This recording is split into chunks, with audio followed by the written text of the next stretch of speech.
The Dawdler's Philosophy. Just a taste.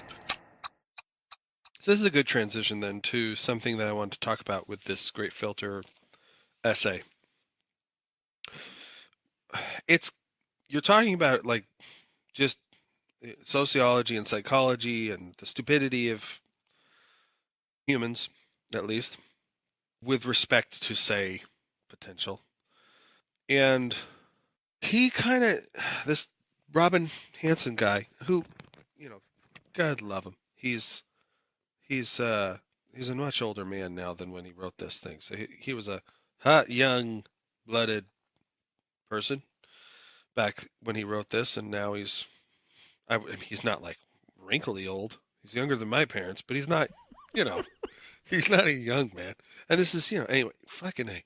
So he talks an awful lot, and I wonder if this is what other people have in their heads as well. This meme, filling the niche.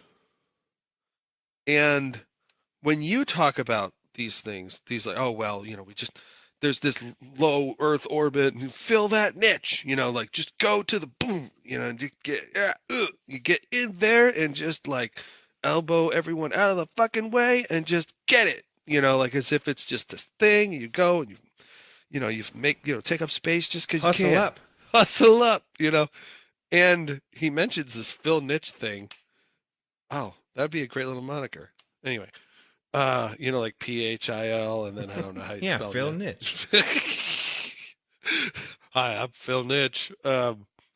So he mentions it a whole bunch of times, and that's not the only way to think about niches, But I wonder if a lot of people just in general have that view that there is this thing out there, and I need to just go and get it, And to me, there is the alternative of one alternative at least of a more developmental style approach to niches, and that is sort of this one idea called niche construction that you and I have discussed in the past. When I mentioned niche construction to you, every time you're like, "That's obvious," and I'm like, "Yeah, okay, obvious to some maybe."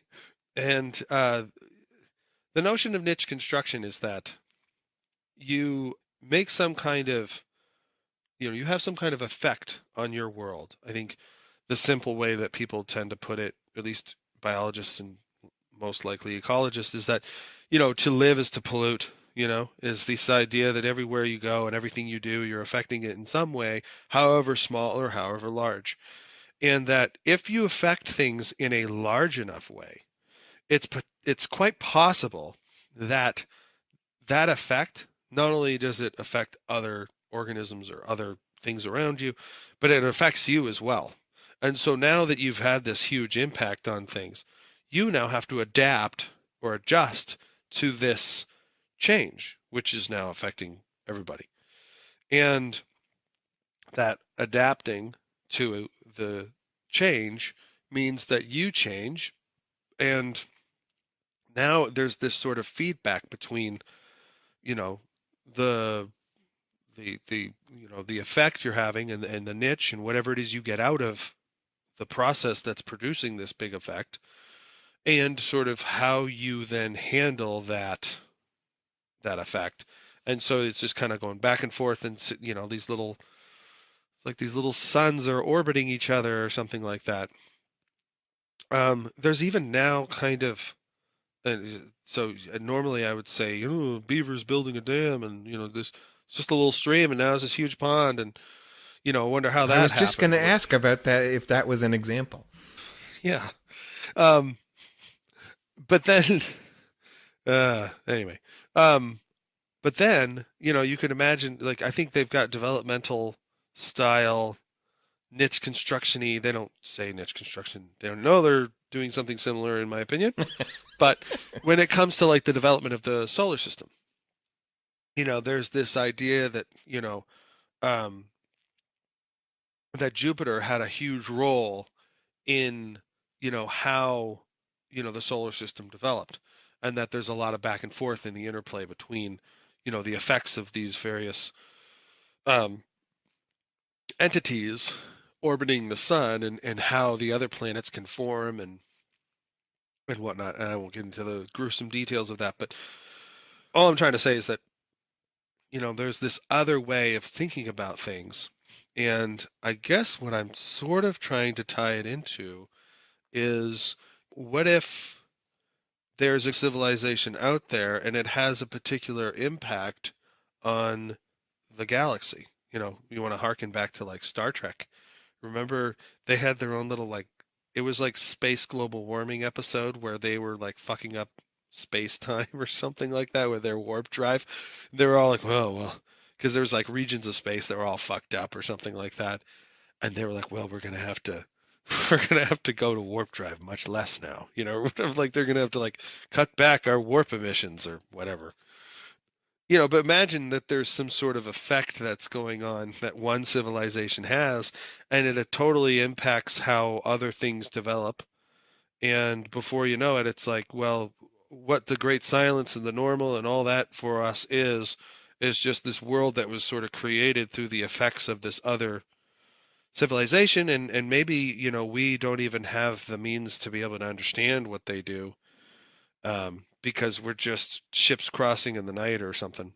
I didn't finish that really well, but I just thought of it. So that's a first for you people listening, you 2.7 listeners or what. Those are fun.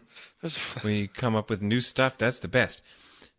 Is anything like this kind of what you are saying? The example is going to be stupid because of course it is.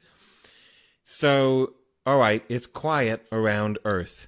We're not seeing enough aliens landing on the White House lawn or picking up interesting signals.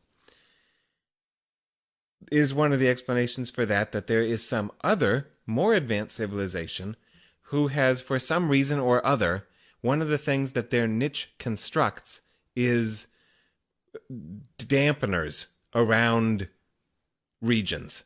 And that for some reason or other, we happen to be enclosed inside of this soundproof booth that some other species made for their own purpose. They're making their little niche. They get something out of it, like the beaver builds its dam and it makes a little pond or whatever. So then the pond floods over the grass, and now the grass is underwater, and it's like, I wasn't planning for this, and then it dies or whatever.